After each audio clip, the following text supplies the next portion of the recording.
চলো বন্ধুরা, আবার একটা রেসিপি নিয়ে চলে এলাম। তো দেখো, ডাঁটা ছোটো ছোটো কেটেছি, লম্বা লম্বা করে আলু কেটেছি, তো এর একটা রেসিপি বানাবো।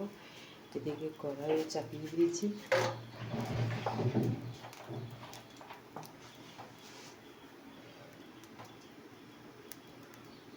কড়াইয়ে তেল দিয়ে দিলাম, তোমরা দেখতে থাকো।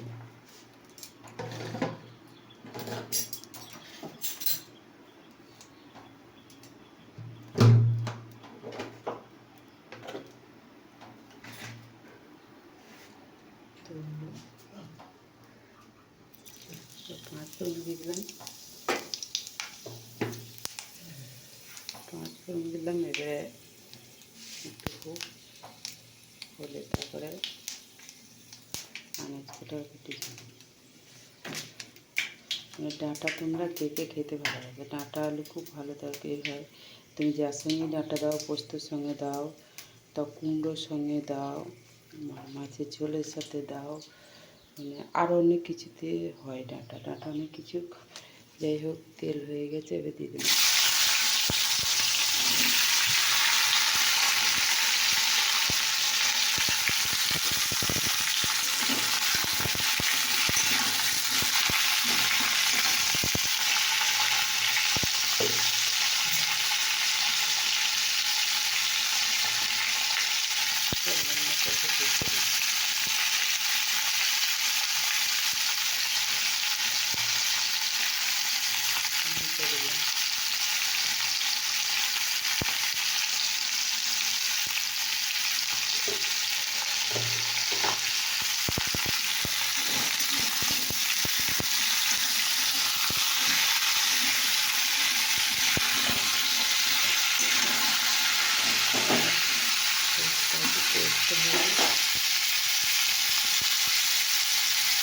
দেখো বন্ধুরা,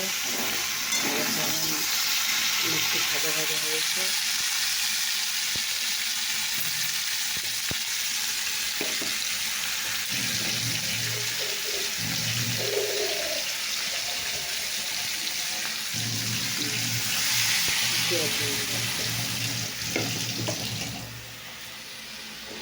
জল দিয়ে দিলাম, এটা কেন তলায় এগুলো ধরে যাচ্ছে। এগুলো সামান্য একটু জিরে গুঁড়ো দেবো,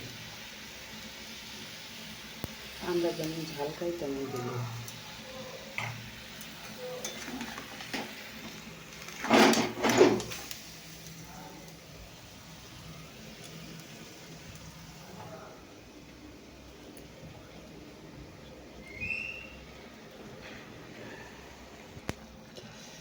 দেখো বন্ধুরা, তো এই রেসিপিটা তোমাদের কেমন লাগলো অবশ্যই কমেন্ট করে জানাবে।